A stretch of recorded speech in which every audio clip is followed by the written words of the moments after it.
Like, y'all don't know. And I'm so lucky because the thing is, this could be you. Piss off the wrong person, this could be you.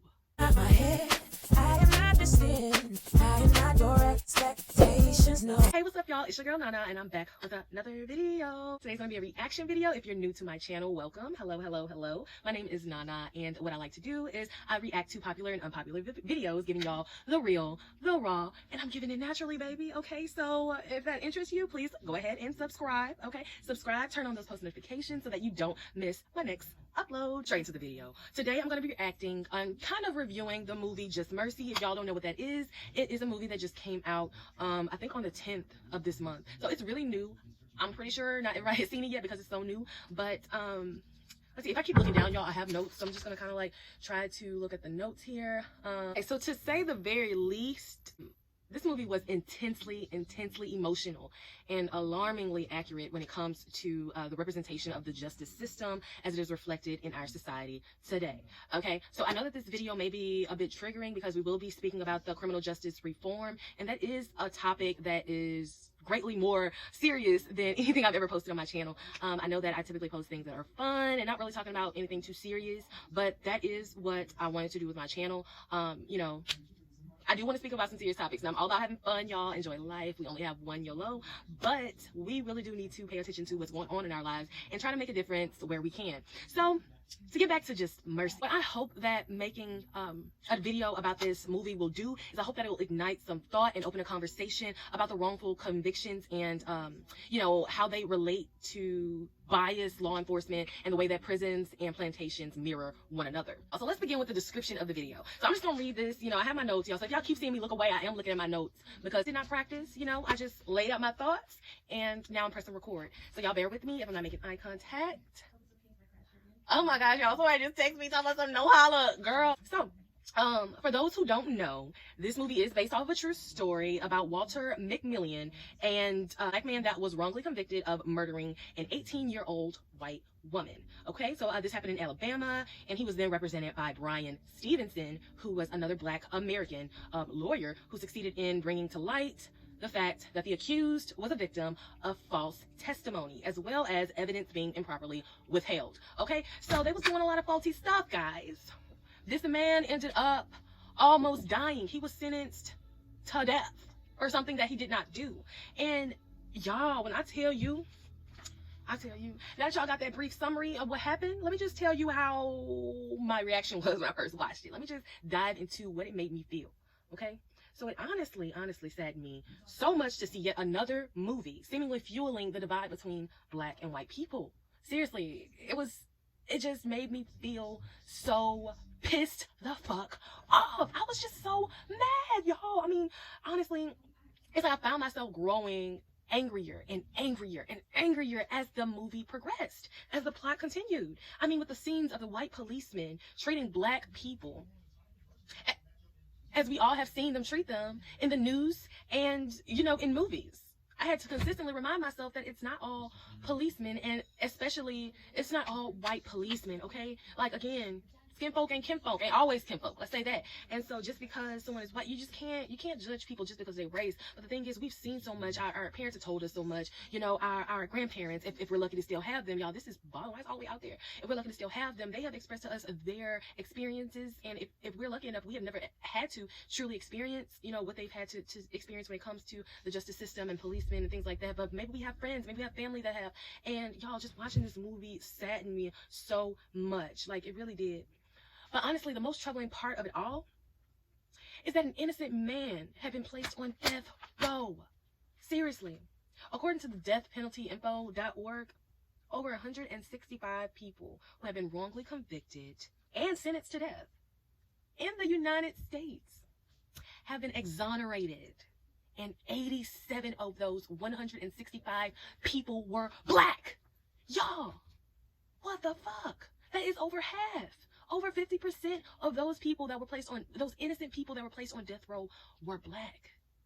This movie, y'all, for one, the actors were great. You know, I believed every last character in that movie. And it just, y'all, oh my gosh, it's making me want to cry right now. Because we're in 2020 and stuff like this still happens. It still happens, bro. It still happens. And just to let you know, from those statistics that I just read out, that is from the year 1973 up until, I believe 2014 or something like that, y'all. It's just the fact of, think about how many people right now today are on death row, are in jail, and they did nothing. And it could simply just be because they're black. Like, you look like you did it, so I'm gonna come get you. You know, like, we're looking for a guy that looks like this. But you just so happen to be in the area, and you look like a very aggressive person because your skin is dark and your eyes are yellow and you have a deep voice and, you know, whatever, you're just bigger than what I've ever seen. And y'all, to be arrested, to have your life taken, to be taken away from your family, I can't wrap my head around it. I really can't. I can't. I'm so against the death penalty, y'all. We are not God, and we cannot make that decision for him. We cannot play him. We can't. Because if you take someone's life, and that makes you no better than him. Or her, or whoever. I'm saying he, and I'm only speaking male, but it's females too, women, men, everyone. It's just, speaking about this movie, specifically just Mercy, y'all, it just so happened to be solely men. Okay? Men that were in jail. And it was just so hard to watch, but at the same time, it's important because it's true. It's a true story, and this really happens. And just think about this, regardless of if these people were exonerated and it was wiped off their record, people still viewed them in a certain way, like they were criminals. Jobs will still do that. That kind of stuff don't just leave just because they say, oh, we made a mistake, sorry. That is mentally traumatizing. Literally. I've read stories of people being in jail 30, 40, 50, 60 years, and they were innocent. That is ridiculous. But y'all, to get back to my reaction to this movie, it's a very beautiful movie. It was great. And luckily, it did have a happy ending. But in real life, this happens all the time, and some people aren't so lucky. Like, spoiler alert, someone within the movie died. They died. They were on death row for accidentally killing someone, yes. It's like it was premeditated. If you're unaware of what PTSD is, most men who've gone to war, most women who've gone to war, end up with PTSD. Why? It's traumatizing. They put their lives on the line for our country. And they watch their friends and their families die out there. They watch them die. That fucks with your mind, bro. That really messes you up. And so someone like that should be in a mental institution, not in jail. And to relate back to how jails and plantations relate, they have these jail people, they have these prisoners growing food to sell. They are making products. They are using them for money, and then they are killing them. That is the same way it was back in the day, y'all. They traded plantations for prisons. And now if you make someone upset who has they're higher up in the hierarchy than you, they can make a way for you to end up in that prison. And it's the same way, like, you're ending up in a plantation. Because you're not just there serving your time. You're not just there serving your time. Y'all.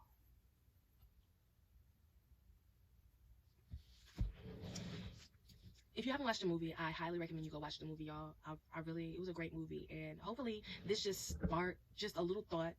You know, I didn't go too far deep into factual evidence and things like that. I didn't show you guys, you know, but y'all, just go research, go watch the movie, and then go do some research, because this was based off a true story, and that is frightening. That is very much frightening and mind-blowing, and it hurts my heart. It really does. It really does. Like, y'all don't know. And I'm so lucky, because the thing is, this could be you. Piss off the wrong person, this could be you. Can we stop being so petty these days? Like, we in 2020, y'all. Let's talk about some things that actually matter. Let's speak up for those who can't speak up for themselves.